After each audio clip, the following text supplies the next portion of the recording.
ঘুম থেকে উঠতে দেরি হয়ে গিয়েছে, এদিকে অফিসের সময় হয়ে গিয়েছে, কিন্তু পেটে অনেক ক্ষুধা। এখন কি বানানো যায়? এরকম সিচুয়েশনে আমি 5 মিনিটে বানিয়ে ফেলি জামাইয়ের কাছ থেকে শেখা ব্রেকফাস্ট স্যান্ডউইচ। স্যান্ডউইচ বানানোর জন্য আমি প্রথমে ব্রেডটাকে কেটে নিলাম, দিয়ে দিলাম চুলায় ডিমগুলো বয়েল হওয়ার জন্য। এর ফাঁকে রুটিগুলো টোস্ট করে নিচ্ছি।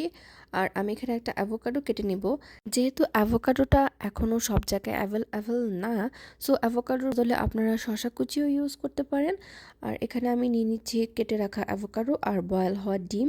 এখন কাঁটা চামচ দিয়ে হালকা এগুলো একটু ম্যাশ করে নেব। আর ম্যাশ করে নেওয়ার পর আমি এখানে দিয়ে দিব হাফ টেবিল স্পুনের মতন মেয়োনিজ। এরপর আমি দিয়ে দিব পরিমাণ মতন লবণ এবং ক্রাশ করা ব্ল্যাক পেপার। এ পর্যায়ে এসে আমার মনে পড়লো যে আমার ফ্রিজে কুচি করা গাজর আছে, সো আমি একটুখানি কুচি করা গাজর অ্যাড করলাম।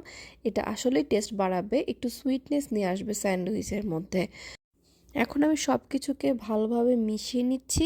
আচ্ছা, এখানে একটু বলে রাখছি, এটা একটা হাই প্রোটিন স্যান্ডউইচ, কারণ এখানে অ্যাভোকাডো আর এগস ইউজ করা হয়েছে। অ্যাভোকাডো এবং এগস এই দুইটা জিনিসের মধ্যে খুব ভালো পরিমাণের প্রোটিন থাকে।